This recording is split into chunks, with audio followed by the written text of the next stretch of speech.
in the parched lands between the Tigris and Euphrates.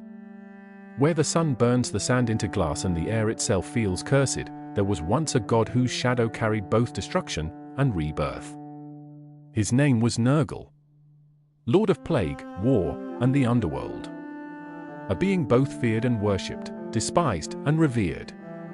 To speak his name was to whisper a storm into existence. He was the god of the scorching sun at noon, the god of epidemic and battle, the god whose touch brought both ruin and renewal. In the heart of ancient Mesopotamia, his story unfolds, where death was never the end, but a doorway to something far more terrible and divine. Nergal's origins are ancient, older than kings, older than empires. He was born of the sky god Enlil and the goddess Ninlil, a child of divine chaos, destined for the throne of decay. Yet he was not born evil. In the beginning, Nergal was a solar deity, a fierce, blazing god of the midday sun.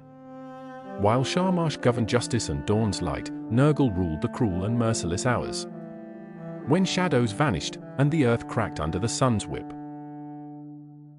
In this blinding light, he became a symbol of both life and death. For what nourishes crops can also burn them to ash. What gives warmth can also destroy. And so Nergal became the embodiment of duality. Not simply a god of war and pestilence, but the cosmic balance between ruin and rebirth.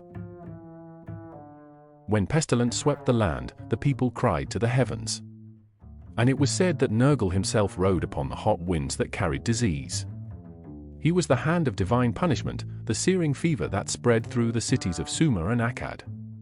In their fear, mortals built shrines and burned offerings of incense and lamb's blood, begging the Lord of Death to spare them. But Nergal was not simply cruel. Each plague was a cleansing fire, a grim renewal of the world through suffering. To Nergal, death was not chaos. It was balance. The rot that feeds the seed, the flame that clears the field for new life. And so he watched humanity weep, his face hidden behind the veil of pestilence, as the scales of fate swung toward destruction, then back again. Yet Nergal's greatest tale begins not in the realm of the living, but beneath it. In the depths of the Mesopotamian underworld, the goddess Ereshkigal, queen of the dead, ruled in isolation. Her kingdom, Irkalla, was a place of shadows and silence, where even the gods hesitated to tread. One day, messengers from the heavens descended to bring her a feast from the gods. But Ereshkigal, bound to her throne, could not attend. In her absence, she sent her servant Namtar to represent her. When Namtar appeared among the gods, they all rose to greet him, all except one. Nergal. He refused to bow. Ereshkigal's fury was instant. She demanded he be brought to the underworld, to kneel before her or face annihilation. And so, Nergal descended into Irkalla, not as a penitent, but as a conqueror. He broke through the 7 gates of the underworld, slaying the guardians that stood in his way. Each gate stripped him of divine power, his armor, his weapons, his crown, until he stood bare before the throne of Ereshkigal. But when their eyes met, the goddess of death saw not a prisoner, but an equal. Ereshkigal and Nergal became lovers, their passion burning hotter than the fires of the abyss itself. Together, they ruled over the land of the dead. She as queen, and he as king.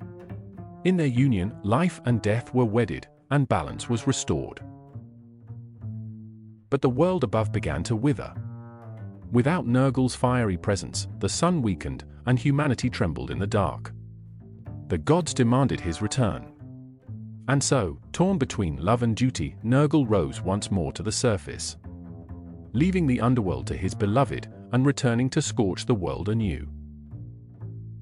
In the ancient cities of Babylon and Kutha, temples to Nergal stood as warnings, and as promises. Priests invoked his name in war, kings sought his favor before battle, and healers whispered his words when plague struck the land. For Nergal's essence was the eternal cycle. He was not merely the harbinger of death.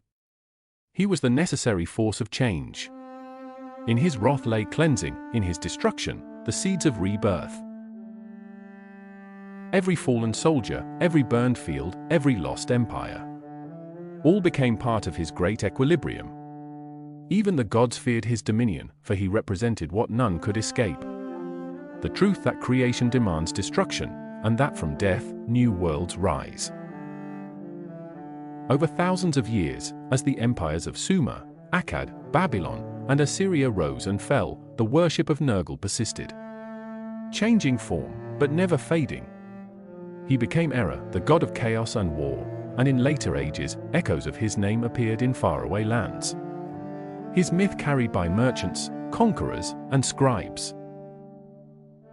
In every culture that feared plague or honored death, Nergal's shadow lingered. A whisper behind every fever, a spark within every sunrise. For even in ruin, he offered a lesson that life cannot thrive without death, and light cannot exist without shadow. In the heart of myth, Nergal still burns. The dark sun that never truly sets.